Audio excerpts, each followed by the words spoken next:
and welcome to the in-depth series section of Drishti IAS.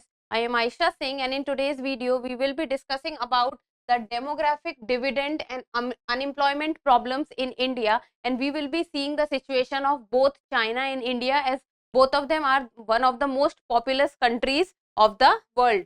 So let us first look at the point of discussion. This topic first about the news, then about what is the China's situation at present and what is their demographic dividend and how are they tackling with the problem of unemployment. Then significance of India's demographic dividend, what are India's challenges and what are its solutions. In the end, a prelims MCQ. This topic is of relevance from general studies paper 1, which is geography, paper 2 government policies, and also paper 3.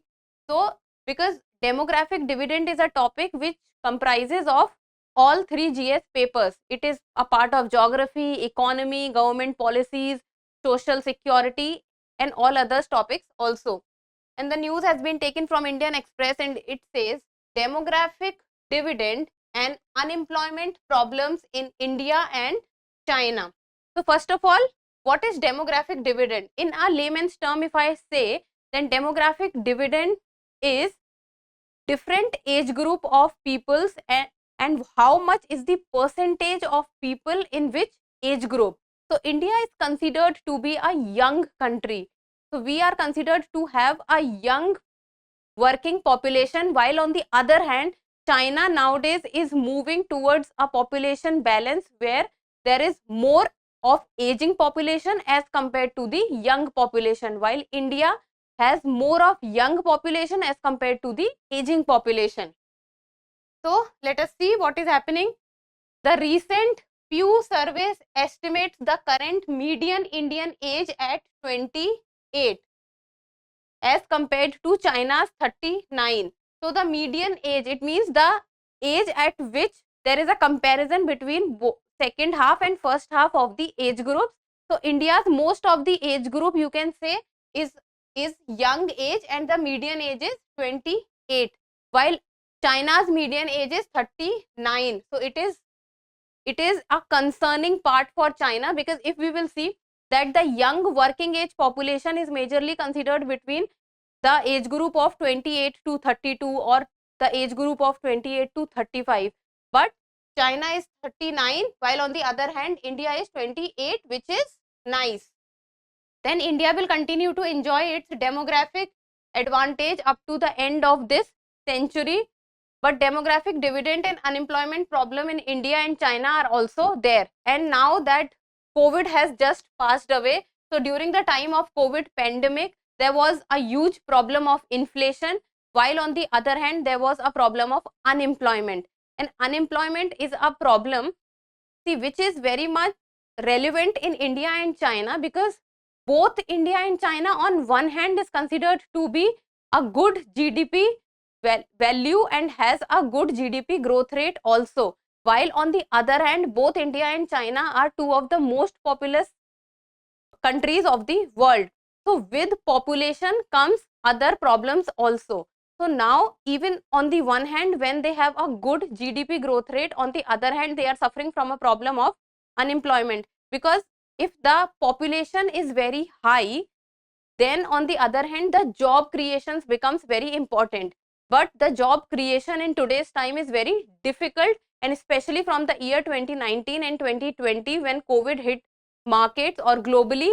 After that the unemployment rate and the inflation has risen to a new high, while on the other hand the job creation has reduced. So nowadays people are moving towards and seeking more and more job security.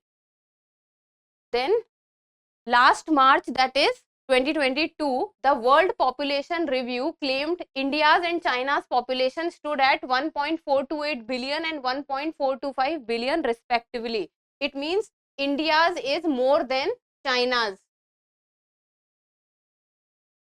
So we, on the other hand, India, the land mass ratio of India is much less as compared to China. So China is very big in size, while India is very small in size.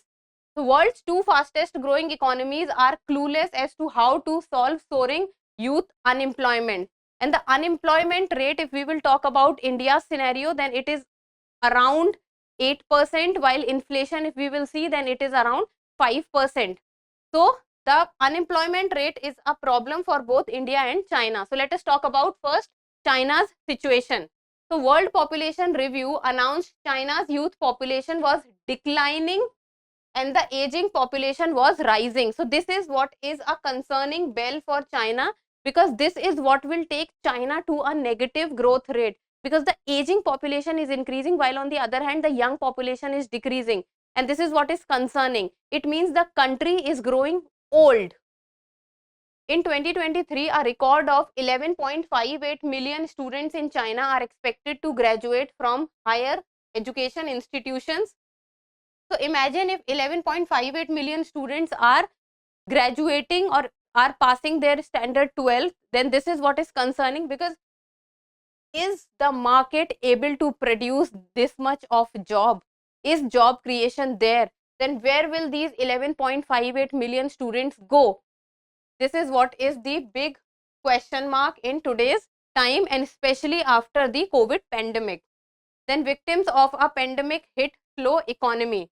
So imagine this is the situation in China. So when we talk about China, we talk about a high GDP growth rate, we talk about a manufacturing hub.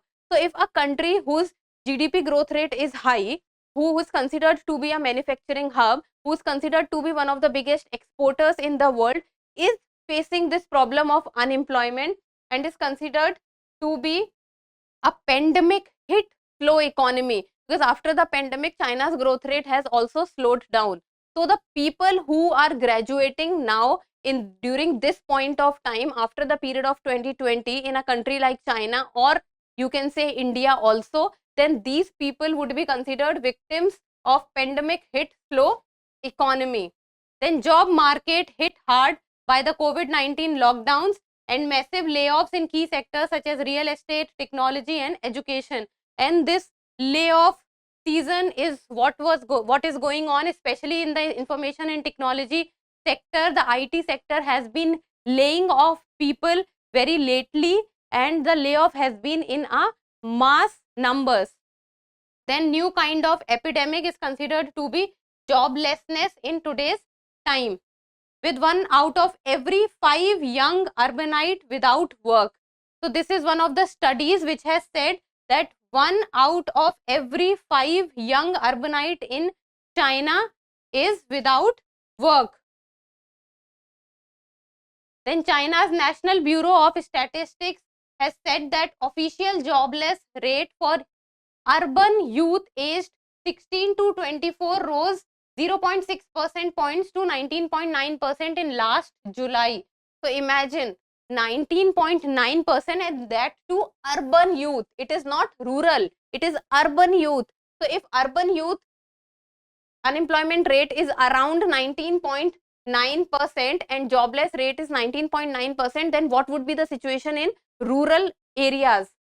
Then this is highest since the national agency started releasing youth employment data in 2018. So since the year 2018, 19.9% is the highest rate that has been registered till now. Now let's talk about the significance of India's demographic dividend. And one of the major and one of the most prominent positive and a stronghold of India is considered to be its young working population, especially of the age group of 28 to 32, or in other terms you can also say 25 to 35.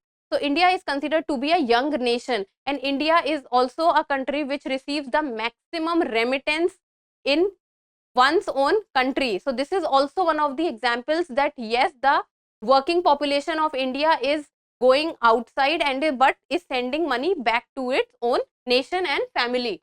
Then it is considered to be that larger working or young population means greater human capital, greater economic growth and better living standard. But this is a perception which after the COVID pandemic is considered to be wrong, and because the situation has reversed and the unemployment rate in India is nowadays around 8%, and the inflation is also going around 5%, even though it is under the RBI's criteria of 4 plus minus 2% ratio. So the last 5 decades, the share of working age population has grown from 50% to 65%. In the last 5 decades, that means in the last 50 years, the share of working age population has grown in our country. And the World Population Prospect 2022 says that India will have one of the largest workforce globally. And this is because the first reason is that we have one of the highest population, or you can say the largest population in the world. And then second, we have a very young population, and young population will convert into young workforce.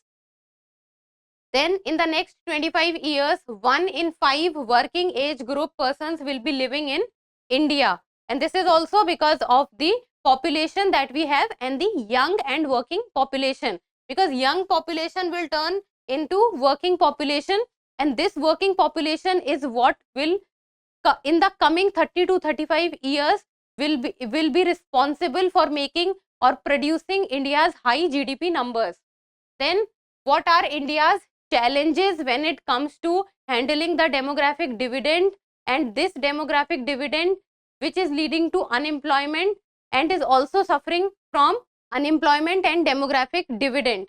Now let's talk about India's challenges, and first and foremost is number of school leavers. So one of the reasons in our country and that we are suffering in our country, India is suffering, is that we have a very high dropout rate. Number of students leaving the school is very high. Even though with coming time, the government is trying its level best to stop and to minimize this dropout rate, but still it is on a very high ratio. Then liberal art graduates from university. So the graduates are leaving universities and are looking for employment, but what the problem which is rising is, are there enough jobs? The job creation is enough to take up these graduates into the workforce. Then engineers from low grade colleges who cannot find jobs. Now that we know that in India, after the standard 12th, there are a lot of people who look to give the IIT and the IIT, JEE or the NEET exam. But many people and most of the people do not get into the elite IITs. So many times we will see that people are graduating and becoming engineers from tier 2, tier 3 cities also. But the problem again rises that does India have enough job creation that they can incorporate these engineers who are coming from the lesser known areas? Then the industrial training institutes, that is the ITIs, we or as a government or Indian government, it needs to repurpose them, because the ITIs, even though we have 2,500 plus ITIs in our country, but still the qualified, you can say plumbers, technicians, mechanics are still not there in India. Then low female labor force participation, this has always been a problem with India in since the time of independence. And if you will notice, then the labor force participation, females, it has always been in the range of 16% to 23 or 24%. This is the ratio, and majorly it has always been in the ratio of 20% or 21%. Then high dropout rate, as I told you, the number of school leavers also, that the number of students moving out of the school are very much high because of many reasons, you can say. And you can say that the food is not provided to them, or the financial background is not well off that they can afford the school fees. So midday meal scheme is one of the scheme which was introduced to reduce the dropout rate, but with time the dropout rate is reducing. So what can be the solutions for a country like India so that the problems of demographic dividend or unemployment do not rise further? First and foremost is the job creation. Job creation can only be done when there is investment in the capital intensive industries, because the capital intensive industries are industries which hire a lot of people, and the job creation or the employment creation are majorly done on these basis. And this requires, for example, logistics sector or manufacturing sector. These are kind of the sectors which required boost from the government, and they also need help from the government so that they can create more and more employment. then skilling to effective outcomes level. Skilling or upskilling, you can also say. Skilling is very important because the supply and demand factor has to be maintained on very level. Then NEP, which is National Education Policy, vision of segmentation at the middle school level, and skill training. Skill training, so that what the market is asking, the applicant is able to supply to them or to provide them. Then enroll into vocational schools so that people can learn at least some kind of skills. Then generation of MSME, because MSME is considered to be the generator of the economy. MSME is responsible for creation of employment, and MSME employs a large number of people. Then boost to manufacturing sector, because manufacturing sector in itself involves a lot of things. Imagine there is a manufacturing sector, then manufacturing sector would need people, then they need raw material, then creation of that product, then logistics would also be involved in this, then the selling people would also be involved in this. So the manufacturing sector is a whole cycle in itself. It requires every other sector or the people to get included in it. Then in the end, a prelims MCQ, and you people need to tell me the answer in the comment section, and this is a PYQ of the year 2019. In the context of any country, which one of the following would be considered as part of its social capital?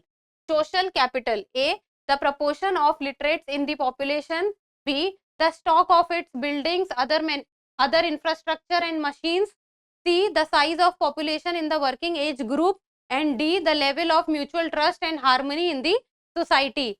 So try to solve this question, because the A, B, C, D type of questions are nowadays coming. So this was a 2019 MCQ PYQ.